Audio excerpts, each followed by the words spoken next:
Isang nasunog na yate sa Tingloy, Batangas ang mabilis na nirespondihan ng Philippine Coast Guard kahapon kung saan 7 Pilipinong crew members nito ang nasagip.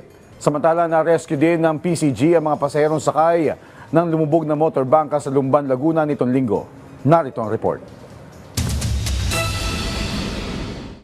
Aabot sa 48 pasahero ng lumubog na motorbangka sa isang fluvial procession sa Lumban, Laguna ang na-rescue ng Philippine Coast Guard nitong January 25. Ayon sa PCG, unti-unting pumasok ang tubig sa motorbangka Vermarie ng bandang alas 8 ng umaga. Sakto naman naroon din sa lugar ang PCG para sa kanilang maritime security operations sa nasabing pagdiriwang.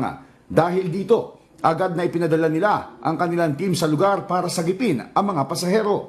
Wala naman umanon na italang namatay sa insidente. Patuloy na nag-iimbestiga ang PCG kung anong sanhi ng paglubog ng bangka.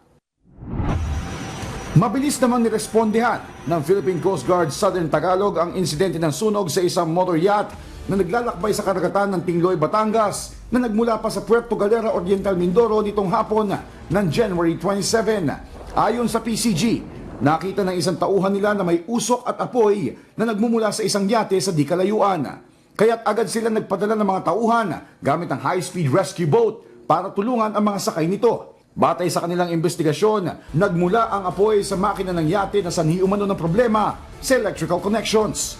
Nasa 7 Pinoy crew members nito ang nailigtas at wala naman naitalang sugatan mula sa insidente. Agaran dinala naman ang mga crew sa Batangas Port at kalaunan ay nilipat sa headquarters ng PCG para magsagawa ng medical evaluation at maibigay ang iba pang kinakailangan na tulong.